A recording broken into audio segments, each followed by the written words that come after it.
अस्सलाम वालेकुम everyone, welcome back to my channel. I hope आप सब बिल्कुल ठीक ठाक और खुशबाश होंगे। अल्हम्दुलिल्लाह हम भी बिल्कुल ठीक हैं। आज मैं आपके साथ अपनी बहुत ही ज़्यादा पीसफुल इवनिंग रूटीन शेयर करने लगी हूँ, इस उम्मीद पे कि आपको भी हेल्प करेगी और इंशाल्लाह आपको देख के बहुत ज़्यादा अच्छा लगेगा। तो चलें स्टार्ट करते हैं। तो व्लॉग स्टार्ट हुआ है जी असर के टाइम। ये असर का टाइम था, मैंने नमाज वगैरह पढ़ी और इसके बाद फिर मैं बाहर आ गई थी बालकनी में। ये मैंने जाए नमाजें हुई थी। आज मैंने अपने लास्ट व्लॉग में आपके साथ शेयर किया था। तो ये अब यहाँ पे हो गई थी पूरी तरह से ड्राई। इनको अंदर ले आई थी और अब इनको मैं आराम से तय करूंगी, इनको अपनी जगह पे रखूंगी। कभी कभी हम इन चीज़ों को बहुत इग्नोर करते हैं, बहुत अरसा हो जाता है हम जाए नमाजें धोते ही नहीं है, उनको यूज़ तो कर रहे होते हैं। तो इस चीज़ का भी खास ख्याल हमें रखना चाहिए कि हमारी जाए नमाजें बिल्कुल साफ़ सुथरी होनी चाहिए। अगर काफ़ी ज़्यादा अरसा हो गया तो उनको ज़रूर धो लेना चाहिए, बल्कि वक्तन फ़ौक्तन उनको धोते रहना चाहिए ताकि वो साफ़ सुथरी रहें। आज इनको वॉश करके मुझे बहुत ज़्यादा अच्छा लग रहा था और अब मैं फ्री थी और मैं ले आई थी कुरान पाक। अब मैं थोड़ी देर बैठ के करूँगी कुरान पाक की तिलावत। इस टाइम मेरे बहुत ज़्यादा जो होते हैं ना काम करने वाले नहीं होते हैं, क्योंकि सुबह का टाइम है, ज़्यादा काम मैं कर लेती हूँ अपने। और इस टाइम फिर मेरा थोड़ा फ्री टाइम होता है ना, तो असर के बाद फिर मेरी कोशिश होती है कि मैं थोड़ा सा कुरान पाक पढ़ लूँ और कोशिश करती हूँ कि मैं तर्जुमे के साथ पढूं, नहीं तो किसी न किसी सूरत की मैं तिलावत कर लेती हूँ। यहाँ पे मैं इस सूरत लुकमान की तिलावत कर रही थी और इसके तर्जुमे पे साथ साथ मैं नज़र डाल रही थी ना, तो मेरे दिल पे बहुत ज़्यादा इसका असर हो रहा था। मैंने सोचा आपके साथ भी शेयर करती हूँ। तो इसकी जो ट्रांसलेशन है आपके सामने, आप पढ़ सकते हैं, देख सकते हैं। और अगर आपने नहीं पढ़ा तो आप खुद अपने घर में जो कुरान पाक होगा उसमें आप सूरह लुकमान खोलिएगा और आप उसकी ट्रांसलेशन देखिएगा। देखना आपके दिल पे ना उसका क्या ज़बरदस्त असर होता है। तो इस तरह ये होता है कि अगर आप ट्रांसलेशन से पढ़ते हैं, चूँकि हमारी ज़ुबान उर्दू है ना, तो हमें समझ भी आती है कि कुरान पाक में लिखा हुआ क्या है। तो इसी तरह से पढ़ने का तो कुरान पाक बेशक इसमें कोई शक नहीं है कि हमें सवाब भी मिलता है और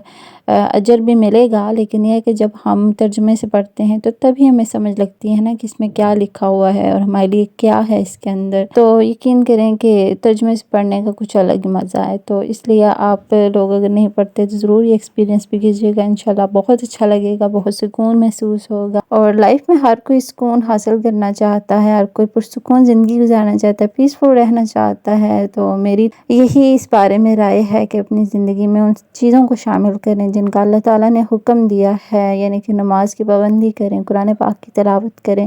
फिर आप देखेंगे ज़िंदगी में सुकून कैसे आता है और कहाँ से आता है। ठीक है जी, कुरान पाक की तिलावत की। बच्चे ज़रा चले गए थे नीचे क्योंकि उन्होंने एक दो काम भी करके आने थे अपने स्कूल से रिलेटेड, तो इस वजह से। और फिर मैं आ गई थी किचन में, मैं अपने लिए बनाने लगी थी कॉफ़ी, क्योंकि इस टाइम ना थोड़ा दिल चाह रहा था कॉफ़ी पीने का। इस टाइम थोड़ा सा ना हो रहा होता है बोर बोर सी तबीयत, तो इस वजह से कि अगर मैं सुबह के टाइम ना सोऊं या दिन के टाइम ना सोऊं तो इस टाइम थोड़ा लेज़ी फील कर रही होती हूँ। हाँ, अगर मैं दिन को कलूला कर लूँ या सुबह एक नैप ले लूँ तो फिर मैं बहुत अच्छा फील करती हूँ। लेकिन फिर भी ना इस टाइम मैं आजकल कॉफ़ी इसलिए पी रही हूँ क्योंकि कॉफ़ी पीने के आधे घंटे के बाद ना फिर मैं वॉक स्टार्ट करती हूँ अपनी। और आजकल मैंने इवनिंग वॉक स्टार्ट की हुई है, मॉर्निंग में भी करती हूँ, इवनिंग में भी करती हूँ। तो मुझे काफ़ी ज़्यादा अच्छा महसूस हो रहा है। मैं कुछ हेल्दी हैबिट्स अपना रही हूँ, उनका मैं साथ साथ अपने हर व्लॉग में आपके साथ जिक्र करती रहूँगी कि वो क्या क्या हैं। एक तो मैंने पानी का इंटेक ज़्यादा स्टार्ट किया है और मैं गर्म पानी पीना स्टार्ट किया हुआ है। इसके अलावा मैंने कॉफ़ी का इंटेक तो मैं पहले से भी करती थी, लेकिन यह है कि मैंने वॉक स्टार्ट की हुई है क्योंकि जो मेरी डॉक्टर हैं उन्होंने भी मुझे कहा है कि आपने ये करनी है लाजमी।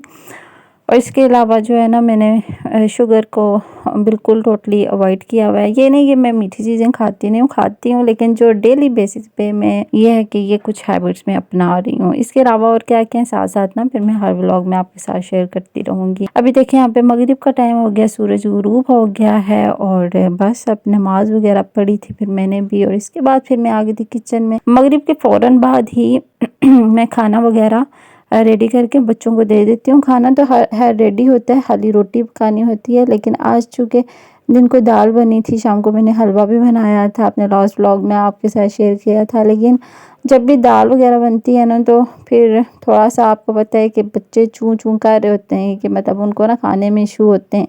तो मैं क्या करती हूँ कि जब भी दाल वगैरह होती है ना तो उसके साथ फिर मैं थोड़े से फ्राइज़ बना लेती हूँ, बच्चों को वो दे देती हूँ। मतलब सिर्फ फ्राइज़ नहीं देती हूँ, साथ में जो सालन होता है वो भी देती हूँ और रोटी भी होती है। तो इससे क्या होता है ना कि चलें बच्चे फिर खा लेते हैं साथ वो चीज़ें भी। तो एक टाइम तो यानी कि दिन के टाइम तो हमारा होता है जो मील बना हुआ होता है। जैसे मैंने दिन के टाइम दाल बनाई थी, तो दिन के टाइम बच्चों ने भी उसको एज़ इट इज़ ही खाया था, मैंने भी, हस्बैंड ने भी, हम सब ने इकट्ठे खाना खाया था। लेकिन इस टाइम पे फिर ये होता है कि मैं बच्चों को साथ इस तरह की कोई चीज़ बना देती हूँ कि चलो बच्चे भी खुश हो जाएंगे और हेल्दी चीज़ भी उनके अंदर चली जाएगी।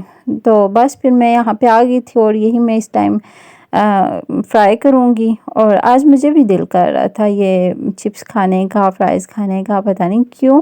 तो फिर मैंने कहा कि कभी कभी तो दिल चाहता है तो दिल की भी सुन लेनी चाहिए। तो मैंने अपने लिए भी बना लिए थे। और मुझे इस तरीके से थोड़े से मोटे कटे हुए आलू अच्छे लगते हैं। वैसे यहाँ पे पैकेट्स वाले भी मिल जाते हैं, लेकिन मुझे आज ये जो घर वाले होते हैं ना, ये खाने का दिल चाह रहा था, तो फिर मैंने इस वजह से ये बनाए थे। इनको बनाने के बाद इनके ऊपर मैंने हल्का सा जो सॉल्ट होता है वो भी फैला दिया था, छिड़का दिया था। इसके बाद मैंने यहाँ पे रोटी भी रेडी कर ली थी और इस तरीके से प्लेट्स लगा दी थी अपने और बच्चों के लिए, और रोटी भी बना दी थी। और अब हम मिल के ये खाना खाएंगे और हस्बैंड फिर रात को आके खाएंगे। तो बस यही थी मेरी इवनिंग रूटीन। अच्छा, ये कॉम्बिनेशन बड़े मज़े का होता है, चिप्स एंड दाल का, बहुत मज़े का लगता है। बस ये अब यहाँ पे मेरा व्लॉग होता है ख़त्म। आपको व्लॉग कैसा लगा ज़रूर बताइएगा, रूटीन कैसी लगी ज़रूर बताइएगा। और अगर ये वीडियो आपको अच्छी लगी तो इसको लाइक भी कीजिएगा, चैनल पे न्यू है तो सब्सक्राइब कीजिएगा चैनल को, मुझे सपोर्ट दीजिएगा और कमेंट्स में अपनी राय भी ज़रूर दीजिएगा। अपना ख्याल रखिएगा। अल्लाह हाफिज़।